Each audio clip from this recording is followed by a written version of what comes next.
और आगे बढ़ने से पहले हम आपको एक और खबर देना चाहते हैं। हमने आपको बताया था कि दुनिया में कोरोना वायरस फैलाने वाला देश चीन अब कैसे कोरोना के संकट काल को अपना नया बिजनेस मॉडल बना रहा है।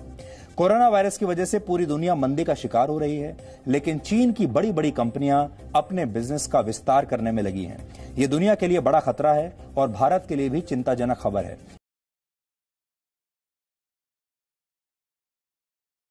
भारत में शेयर बाजार को रेगुलेट करने वाली संस्था securities and exchange board of India यानी सेबी ने बैंक से उन विदेशी निवेशकों की डिटेल्स बताने के लिए कहा है जो विदेशी निवेशक चीन और हांगकांग से जुड़े हुए हैं। सेबी ने उन सभी विदेशी निवेशकों का रिकॉर्ड रखने के लिए कहा है जो फॉरेन पोर्टफोलियो इन्वेस्टर्स के जरिए भारतीय शेयर बाजार में निवेश करते हैं।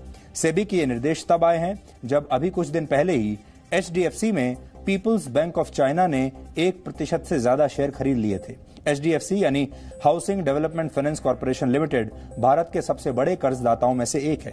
ये संस्थान भारत में बड़े पैमाने पर लोगों को घर खरीदने के लिए भी लोन देता है और इसी के बाद से चिंता बढ़ गई थी कि चीन धीरे धीरे भारतीय कंपनियों को भी अपने कब्जे में लेना चाहता है। हमने आपको यह भी बताया था कि भारत की कंपनियों में चीन की कंपनियों से हाल के वर्षों में बहुत निवेश हुआ है। चीन भारत की 75 से ज्यादा ऐसी कंपनियां ऐसी हैं जिनमें चीन के निवेशकों ने अपनी पैठ बना ली है, हिस्सेदारी बना ली है।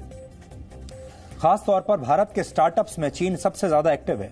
भारत में 30 बड़े स्टार्टअप्स में से करीब 18 स्टार्टअप्स में चीन के निवेशकों का पैसा लगा है। ये वो स्टार्टअप्स हैं और ब्रांड्स हैं जो आपके दैनिक जीवन का हिस्सा अब बन चुके हैं। और इसी तरह चीन दूसरे देशों में भी बड़ी बड़ी कंपनियों में निवेश करने के बारे में सोच रहा है और कई ऐसे देश हैं इस समय जिन्होंने अपने यहां इस संकट काल में भी नियमों को और कानूनों को बदल दिया है ताकि वो अपनी बड़ी बड़ी कंपनियों को चीन के निवेश से बचा सकें। बहुत सारे ऐसे देश हैं जिन्होंने अभी हाल ही में अपने नियमों में बदलाव किया है क्योंकि वो नहीं चाहते कि इस समय कमजोर अर्थव्यवस्था का फायदा उठाकर चीन की बड़ी बड़ी कंपनियां उनकी कंपनियों को टेक ओवर कर लें। इसलिए चाहे ये तमाम देश हों या भारत जैसे देश हों, चीन की नजर सब पर है।